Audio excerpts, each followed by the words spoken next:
Bienvenidos a un nuevo video, bienvenidos a Javi Same.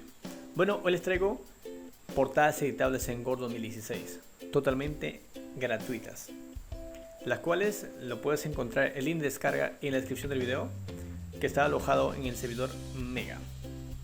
Bueno, como pueden apreciar, tengo algo de 15 portadas, son editables, las cuales vamos a abrirlas para mostrarles, por decir de esta manera. Lo voy a abrir, a ver esta.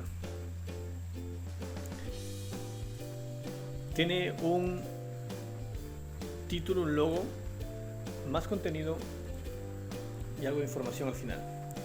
Por decir, lo puedo cambiar, lo puedo suprimir, modificar, lo que quieras. Lo puedo cambiar también el logo de esta manera. Anti-click, cambiar imagen. Y busco la ruta donde se encuentra alojado el logo que quiero cambiar de esta manera. Aceptar. Ahí está. Cambiamos el logo. Y de acá también lo podemos modificar. Agregar el curso, el tema, el docente, alumno que ustedes deseen. Y también acá la ciudad, por cierto, la ciudad del país, lo puedo modificar.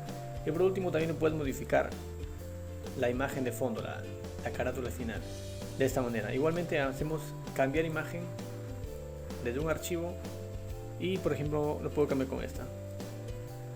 Ya está, se cambió. Trato de ajustar de esta manera. Son todas las 15 editables.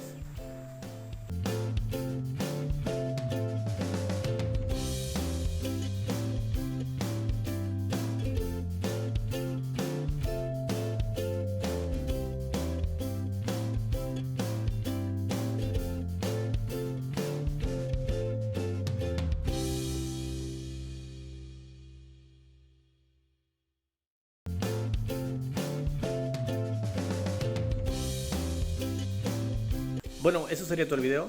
Les invito a suscribirse al canal para más contenido, compartirlo en sus redes sociales y nada. Gracias. Chao, chao.